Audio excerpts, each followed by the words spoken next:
شنیدم قصه و افسانه عشق، تو را دیدن شدم دیوانه عشق. الا گل دانه دانه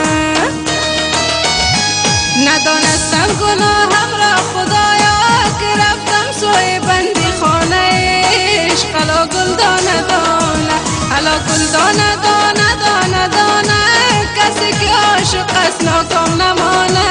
الا گل دانه دانه الا گل دانه دانه دانه دانه، نگاری بی وفا هرگز نمانه. الا گل دانه دانه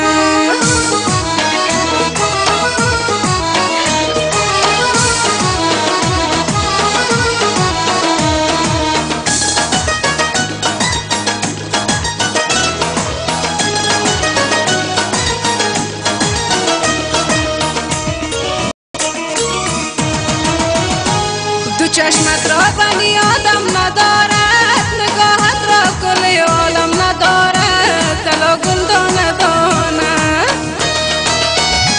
چو گلهای بهاری تازه باشی، تو خوش باشی دل من غم ندارد. الا گل دانه دانه الا گل دانه دانه دانه دانه، کسی که عاشق است ناکام نمانه. الا گل دانه دانه الا گل دانه دانه دانه دانه، نگاری بی وفا هرگز نمانه. الا گل دانه دانه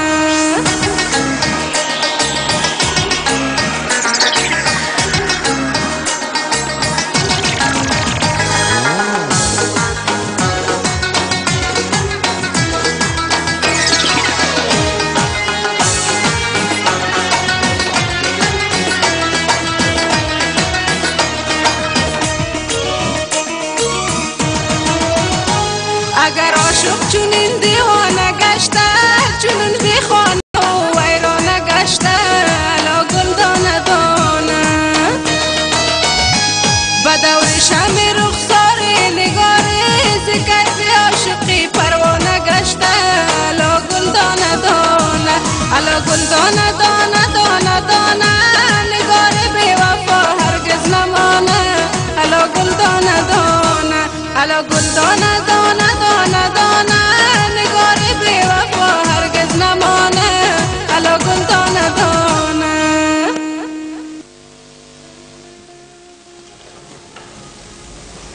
بله درنوریدونکو